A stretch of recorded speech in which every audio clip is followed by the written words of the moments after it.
First of all, I'm gonna add my UAV, unmanned aerial vehicle photos inside the software. In order to do this, we have these options like workflow. From here, you can add photos or you can add folders if you are interested. We have two options. First of all, I'm going to use this one and I'm going to go to the folder that I saved my UAV photos. I have all of them inside this folder. I'm using my Control and A inside on my keyboards in order to select all of them. Then you can click on open. Then you will have a list of all available UAV photos that you have imported inside the software. In order to see the location of your photos, you can use these options, show cameras, as you can see here. It's showing me the location of all photos. Okay, and also here we have a list of all of them. Okay, very good. The first things that I'm going to do is to convert a coordinate system, since I'm going to use UTM coordinate system in this tutorial. In order to do this, it's easy to come here from reference options and use convert. Here we have a new tab. Inside the tab, here we have coordinate systems. If I open that one, you will see my targeted coordinate system, that is UTM zone 38. If you don't have your targeted coordinate system, it's easy to come more and search for the targeted coordinate system that you are interested. You will find all available coordinate system here. When you find it, it's easy to click on OK and it's gonna be added here. Okay, since I have it, I'm gonna select that one. I don't want to it's related to rotation angles. I'm gonna use the defaults, and also here I'm gonna use the defaults for cameras and markers. Click on OK. Okay, very good. All right, now I'm gonna align my photos first in order to build a digital elevation model and orthomosaic. In order to do this, from workflow, align photos, here we have a new tab. I'm going to explain all of them for you in order to have a better understanding what we are going to do. For this, I have prepared several slides for these explanations that I will provide, and also in the caption of this video in order to use that. Okay, first option, as I said, the first step is to align photos.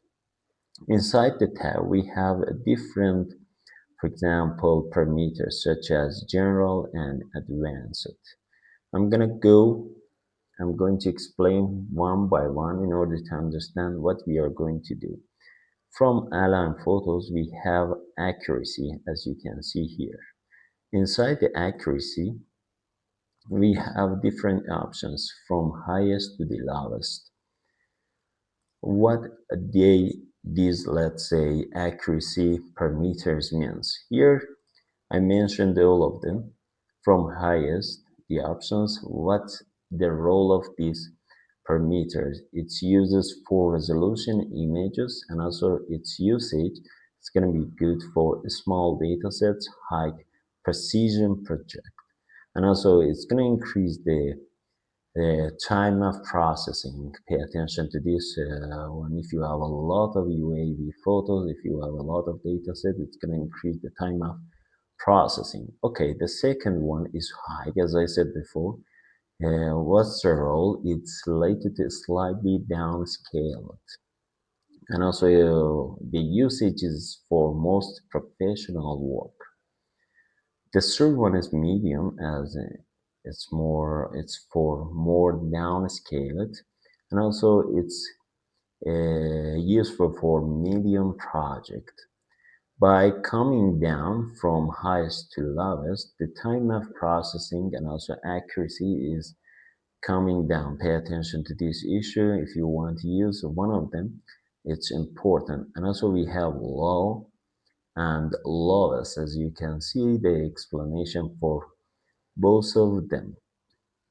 Okay, very good. Since in this tutorial, I don't want to have spend a lot of time on the processing of data. I'm gonna put on the lowest one in order to just show you how I'm going to build a digital elevation model and optimize it.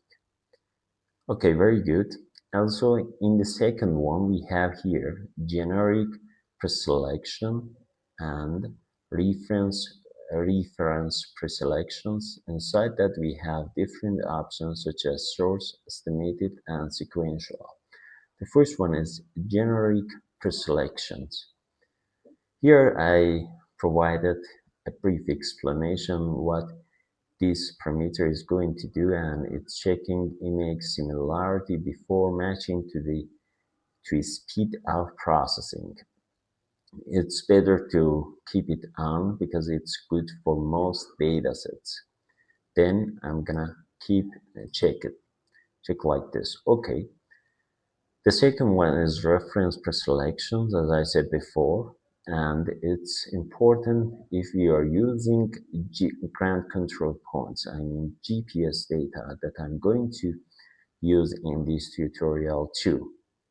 And also inside that, as I said before, we have different options such as source, and also we have it's better for drone images, and also inside that beside that we have current control points that I'm going to use in this tutorial too.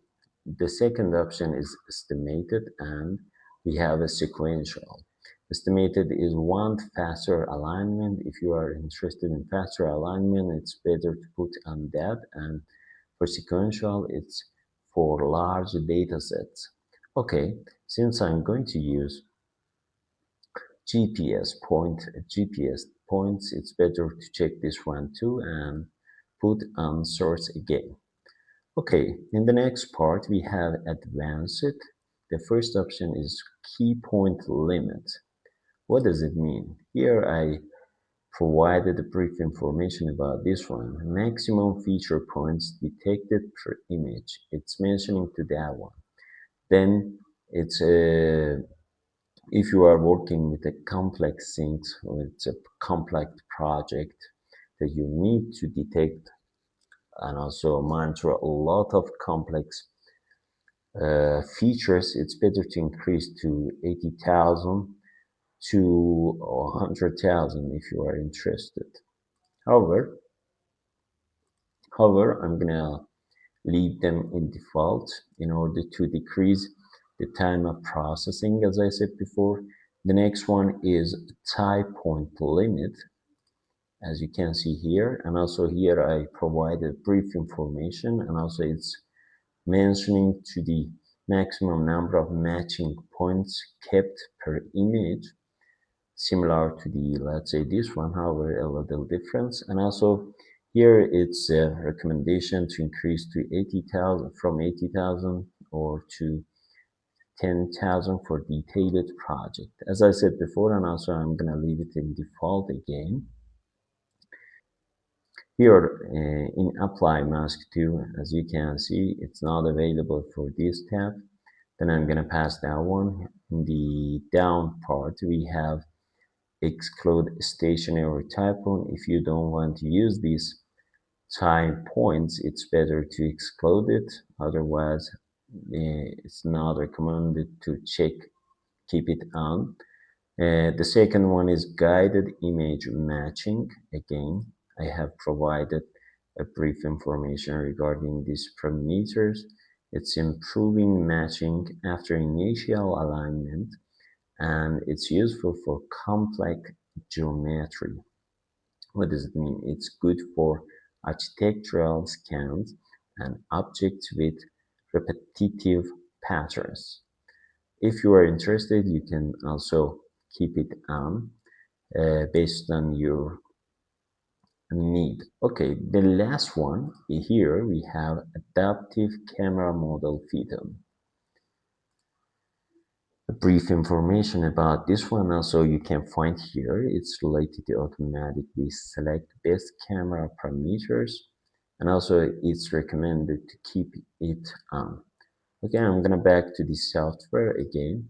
I'm gonna keep it on, and when I click on OK, it's gonna start to align my photos.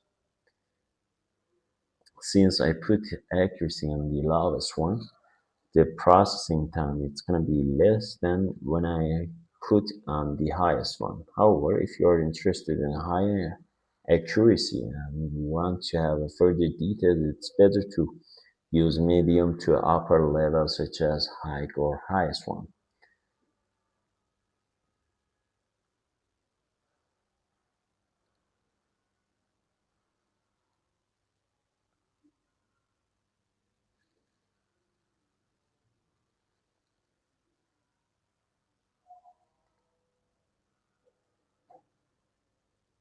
Okay, very good. When it's down, you can see the location of your UAV image. If you click on show camera, you can see all of them.